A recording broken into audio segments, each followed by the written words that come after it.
पाकिस्तान ने मोदी के इश्तियाल अंगेज़ और नफरत अंगेज़ बयानात को मुस्तरद कर दिया। तर्जुमान दफ्तर खारजा के मुताबिक दुनिया खित्ते में अमन के लिए कोशिशें कर रही है।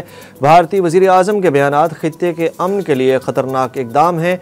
मोदी के बयानात गलत मालूमात है। बयान ज़ाहिर करता है कि किसी तरह इल्ज़ाम घड़ कर जारहियत की बुनियाद बनाई गई। पाकिस्तान कशीदगी में कमी के लिए इक़दाम के लिए पुरज़्म है। तर्जुमान दफ्तर खारजा ने कहा कि भारत किसी गलत फहमी में ना रहे। आइंदा दिनों में भारतीय इक़दाम का जायज़ा लेते रहेंगे। दुनिया भी ऐसा ही करे।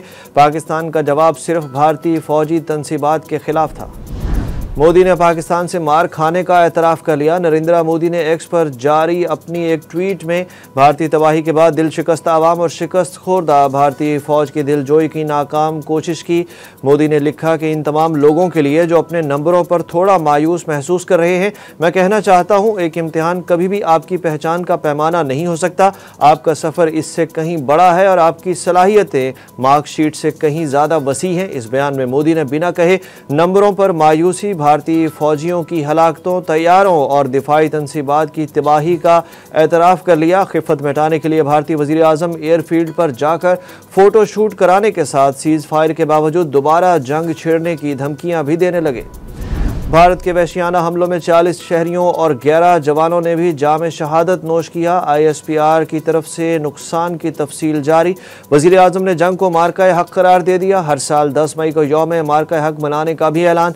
शहबाज शरीफ ने शहादतों पर अफसोस का इजहार करते हुए शोहदा पैकेज का ऐलान किया।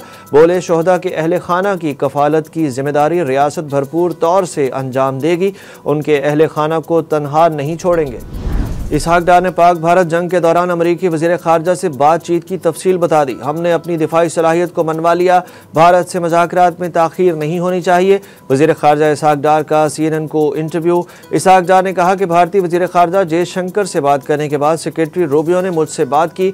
ये टेलीफोनिक रब्ता 10 मई हफ्ता सुबह तकरीबन 8 बजे हुआ। इसहाक डार ने बताया कि अमरीकी वज़ीर खारजा ने पूछा कि क्या आप जंग बंदी में ताउन करेंगे। हमने मार्को रूबियो को ज़बान दी कि भारत पर मज़ीद नहीं करेंगे।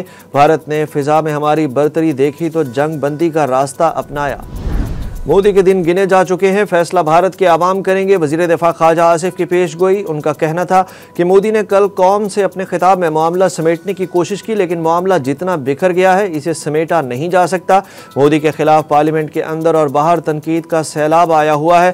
ख्वाजा आसिफ ने भारत को बैनुल-अक़वामी दहशतगर्द करार देते हुए कहा कि भारत के दहशतगर्दी के सबूत कनाडा और अमरीका में भी मौजूद हैं।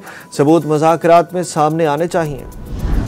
पाकिस्तान और भारत के दरमियान जंग बंदी कैसे हुई, वज़ीर इत्तलात हक़ाइक़ सामने ले आए। स्काई न्यूज़ को इंटरव्यू में अताउल्लाह तारड़ ने कहा कि पाकिस्तान और भारत के दरमियान हालिया सीज़ फायर मुख्तलिफ ममालिक की सफारती कोशिशों का नतीजा है। भारत मज़ीद कशीदगी झेलने की पोजीशन में नहीं था। सीज़ फायर पाकिस्तान की कमज़ोरी नहीं बल्कि हिकमत अमली की कामयाबी है। अता तारड़ ने कहा कि भारत ने पाकिस्तान को पानी की फराहमी ताहाल बंद नहीं की और ना ही भारत के पास पानी रोकने की सलाहियत है। इस वक्त पानी की फराहमी मामूल के मुताबिक जारी है। पाकिस्तान में किसी दहशतगर्द गिरोह की कोई महफूज पनाहगाह मौजूद नहीं है।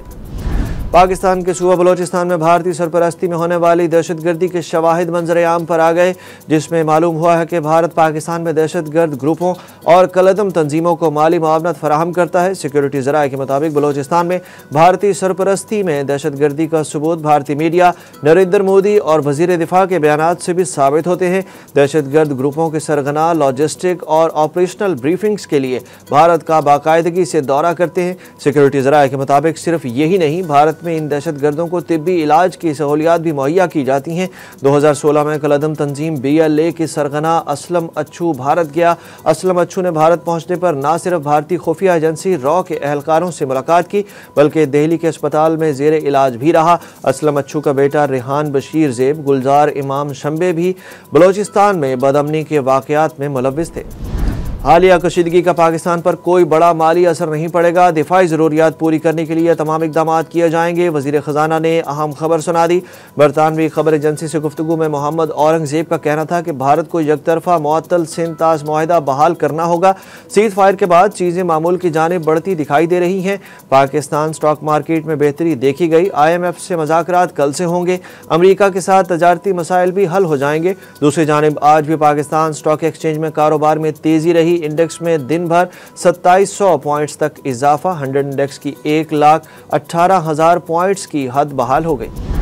पाकिस्तानी और चीनी फौजियों का पाक चीन सरहद पर रक्स वीडियो वायरल हो गई। वीडियो में देखा जा सकता है कि चीनी फौजी न सिर्फ उर्दू ज़बान में सुनाई दे रहे गाने पर रक्स कर रहे हैं, बल्कि पाकिस्तानी फौजियों जैसा रक्स करने की कोशिश भी कर रहे हैं। सोशल मीडिया पर वायरल ये वीडियो, जहां पाकिस्तान और चीन के दरमियान मजबूत दोस्ती का मुंह बोलता सबूत है, वहीं ये बात भी वाज़ेह है कि पाकिस्तान की जीत और खुशी को चीन अपनी खुशी और जीत की तरह महसूस करता है।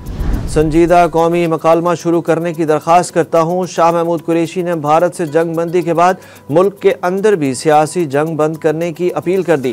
कोट लखपत जेल से अवाम के नाम एक खत में शाह महमूद कुरैशी ने लिखा कि पाक भारत कशीदगी के दौरान PTI की क़यादत, कारकुनान और पूरी कौम अपनी अफवाज के पीछे सीसा पलाई दीवार बनकर खड़ी रही। पाकिस्तान हमेशा सबसे पहले है।